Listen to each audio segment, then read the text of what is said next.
अस्सलाम वालेकुम। मेरा नाम फ़हद बलोच है और आज मैं जो है वो कारसाज़ कार एक्सीडेंट से रिलेटेड कुछ अपडेट्स आप तक पहुंचाना चाहता हूं। उन अपडेट्स का ताल्लुक़ इन सब चीज़ों से है कि जिसको हम कहेंगे कि आज एक गवाह ने मुझसे पर्सनली रब्ता किया और वो गवाही देने में राज़ी थे। उन्होंने कहा कि मैं गवाही दूंगा इस केस में। मेरे सामने हुआ ये वाक़या और वो ख़ुद भी इसकी ज़द में आते आते जो है वो बचे, जो है इस तेज़ रफ्तार कार की। तो उनका नसीब था जो वो बच गए। उसके बाद उन्होंने जो है वो काफ़ी टाइम सोचा भी और उन्होंने कहा कि मैं गवाही देने के लिए राज़ी। तो इस तरह लोगों ने जो है वो सपोर्ट अपनी शो करना शुरू कर दी है इस केस को देखते हुए कि उसको सज़ा मिले। जहाँ तक दियत का ताल्लुक़ है, आज फिर जो है वो इम्तियाज़ साहब जो कंप्लेनेंट है इस केस के, उन्होंने जो है वो साफ़ मना कर दिया है साफ़ अल्फाज में कि मुझे दियत की ज़रूरत नहीं है, मैं दियत नहीं लूँगा और मैं सज़ा करवाऊँगा। दियत और सज़ा दो ऑप्शन दिए जाते हैं।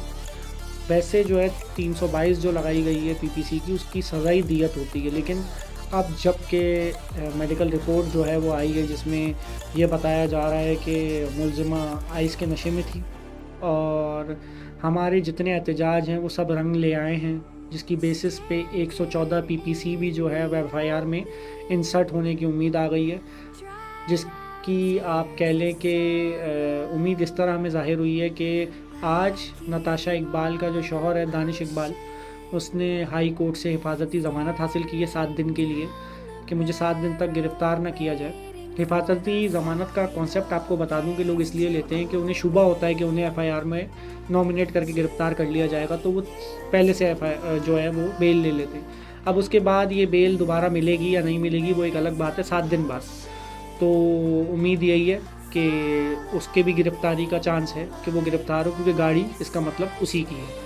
जो इतने दिन लगे एसआईओ साहब को ढूंढने में, हम पहले से कह रहे थे कि गाड़ी का मालिक ढूंढ लो, गाड़ी का मालिक ढूंढ लो, तो गाड़ी का मालिक अब सामने खुद आ गया, जो कि इनको पहले से ही पता होगा कि कौन था। तो अब हिफाजती ज़मानत ले ली है, तो उम्मीद इसकी की जाती है कि केस सही रुख पे अभी तक जा रहा है और हमें उम्मीद है कि इस केस में जितना भी एक्शन होगा वो मेरिट पे होगा। जहाँ तक दूसरी बातें हैं कि लोग अभी भी यही बात कह रहे हैं कि वो जेल में नहीं है, वो दुबई में। तो मैं बताता चलूँ वो जेल में है, कराची की वुमेन सेंट्रल जेल के अंदर कैद है। और एक जो है न्यूज़ ये भी चली है कि जेल में उसे सहूलियात दी जा रही हैं और ये दिया जा रहा है, तो वो भी कोई मसले की बात नहीं है। बात ये है कि वो सब भी चेक हो जाएगा जैसे जैसे केस चलेगा।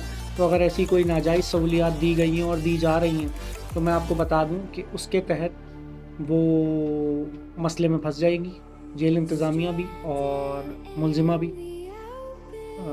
वैसे तो ये कहा जाता है कि हमारे सारे जितने भी दोस्त यार हैं इस फील्ड के या लोग आम आवाम कि कुछ भी नहीं होगा, कुछ भी नहीं होगा, लेकिन देखिए हम लोग अपने अमाल के जवाबदेह हैं। उस गाड़ी के आगे आप भी आ सकते थे, मैं भी आ सकता था, तो हम अपने जवाबदेह हैं, तो हम अपने हिसाब से काम करेंगे। एक और बड़ी मज़े की चीज़ आई कि काफ़ी लोगों को जो है वो कमेंट्स आ रहे हैं उल्टे सीधे। देखिए हमने किसी इदारे की अब तक बात की नहीं है। अगर किसी इदारे के एम्प्लॉइज़ अगर इस केस में उल्टे सीधे कमेंट्स करेंगे लोगों की प्रोफाइल पे, तो फिर वो इदारा, वो कंपनी, वो जगह जिसका हम नाम नहीं ले रहे या ना लेना चाहते हैं इस केस से रिलेट करके, उनके लिए मसला बनेगा। क्योंकि ये बाइकॉट पे अगर चली गई आवाम तो फिर आपका नुकसान, ठीक है। तो आप भाई बेहतर है कि हमें केस लड़ने दें और आप अपना काम करें। आपका काम कपड़ा बेचना है, आप कपड़ा बेचें, क्यों बिला वजह बदमाशी कर रहे हैं ना शहर में, करनी नहीं चाहिए। तो मेरा फ़र्ज़ है आपको समझाना, बाकी आपकी मर्ज़ी है। और फिर एक तरफ ये बात आई कि लोगों ने कहा कि गवाहों की सिक्योरिटी, गवाहों के साथ क्या होगा, क्या मसला है ये वो। तो उसके लिए मैं आपको बोल रहा हूँ कि मैं ज़िम्मेदार हूँ। जिस गवाह को गवाही देनी है वो दे, उसको सिक्योरिटी का कोई मसला नहीं होगा, उसके लिए हम बैठे हुए। और जहाँ तक फिर लोगों ने मुझे मैसेज किया कि फिर आपकी सिक्योरिटी कौन करेगा, तो उसके लिए भी लोग बैठे हुए, तो उसके लिए भी परेशान ना हो, ठीक है।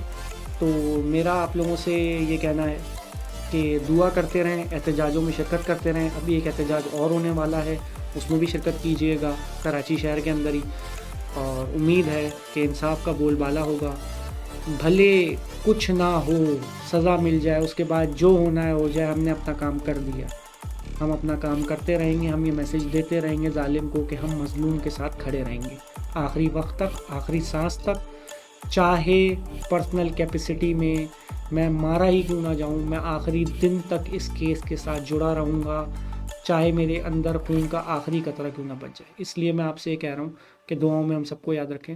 جزاک اللہ، تھینک یو ویری مچ، اور پروفائل کو فالو کریں، ویڈیو کو شیئر کریں، تھینک یو۔